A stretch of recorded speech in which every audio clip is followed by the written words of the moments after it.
They ask you that question, what would you like to be when you grow up? And I always answered a mom. That was the only thing I ever wanted to be, but here I am turning 40 and it hasn't happened. With her 40th birthday fast approaching in October of 2008, she had finally given up on the idea of having a family. It was something that I had to let go of and not think that I'm a failure because I didn't have a child. One thing Lisa did have was a new boyfriend. I got you something. What's this? Happy birthday. Jason and I met working at a restaurant. We were both waiters. Lisa was looking for a roommate, and so we thought it would behoove both of us to go ahead and live together. Ended up becoming boyfriend and girlfriend fairly quickly. I'm 9 years older than Jason, and he likes to tease me about robbing the cradle. And who is this for? Jason and I weren't using any birth control. I did want kids eventually. It was kind of nice to know that he wanted a child and still thought that I could have one, but I was thinking, you know, not gonna happen.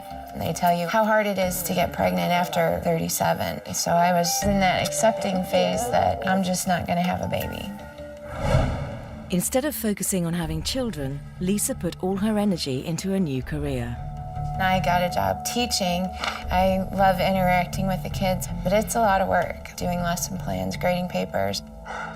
I was busy. It was a lot of stress. Well, whenever I'm stressed, my tendency is to eat junk food because it makes me feel better. And of course, when I'm stressed, I'll smoke more because that's when you want it the most.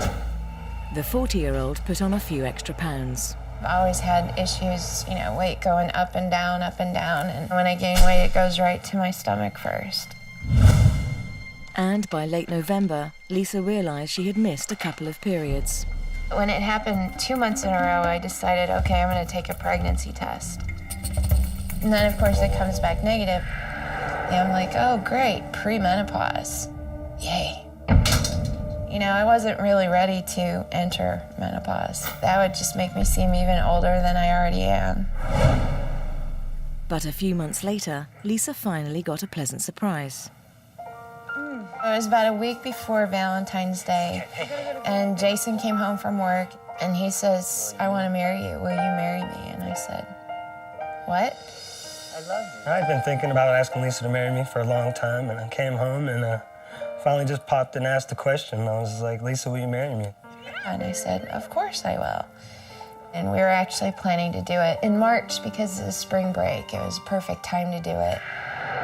But her excitement is hampered by the realization that it's been more than 6 months since her last period. I took another pregnancy test, and this one came up inconclusive. So I took another one, and it came up negative. So I was like, aha, see, that confirms it. I'm not pregnant. I haven't had a single pregnancy symptom that you hear about. I was never nauseous. My boobs never grew.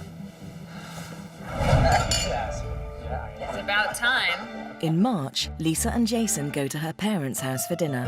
And my mom looked over at me, and she was like, are you pregnant? Are you pregnant? You know, she mouthed the words. Mom? I just thought it was a poochy stomach from eating too much. I thought she was gaining too much weight. That's what I really thought. Anyone want dessert? Creme brulee? Did you make creme brulee? No, it's not creme brulee. I couldn't imagine that she could ever be pregnant and not say anything to me. Just 3 days before their wedding, the bride-to-be had a restless night. Jason and I were getting married Friday, and I'm just trying to relax and just could not get comfortable. Since I didn't want to keep him up all night, I laid down on the couch. At 4 a.m., Lisa woke up to a disturbing sight.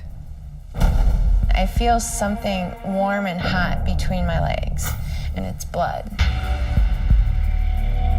When I went into the bathroom and I actually saw how much blood it was, I was like, that's a lot. That's not normal. I came out and I got on the internet and I looked up excessive vaginal bleeding. And the result was a miscarriage. And at that point, I'm like, we have to go now. Jason. When I arrived at the hospital, I couldn't stand up straight. So I hobbled over to the check-in desk and tell the nurse there that I was bleeding and that according to the internet, They say it's a miscarriage, but it can't be a miscarriage because I'm not pregnant. What do we got going on here? No! hurts. It hurts when you do that. Ah! Been bleeding a lot. Come on right away. I asked what that was, and they said, that's a fetal monitor. Fetal monitor. And I started to say, but I'm not pregnant, when the nurse was like, There it is. It's very faint. there, what is? And they said, the heartbeat. And I said, mine? And they said, no, the baby's. What? You're having a baby. And I'm like, you're kidding me, right? And they're like, no, there it is. You wake up at 5 in the morning and you're told you're going to be a father, and you went to bed not thinking you were going to be a father. That's quite a shock. They had to look at the picture on the monitor to see how far along the baby was. They were guessing 28 weeks, 30 weeks. But that's not all the doctors saw. From the bleeding, they knew pretty much right away that my placenta had abrupted. Placental abruption is the premature separation of the placenta from the uterus. This is dangerous because it can drastically cut off the blood supply to the baby, and the baby could die. What's our rate here? It's below 95. Below 95? They were really concerned because his heart rate was so low. And I was bleeding so much. And the doctor was like, we have to go. We have to stop this. Lisa and the baby's only chance was an emergency C-section. I heard the heartbeat for a second, and then she's gone. 5, 4, she's out. The tiny baby boy weighed just 4 pounds 4 ounces. At just 32 weeks gestation, he was struggling to breathe and was rushed to the neonatal intensive care unit. Follow me. I'll take you to see Lisa. When the nurse was bringing me down to the room, she says, it was very serious. It was an emergency C-section.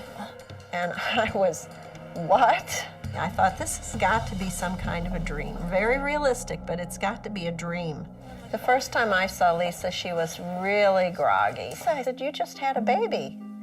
And she said, a baby? I had a baby?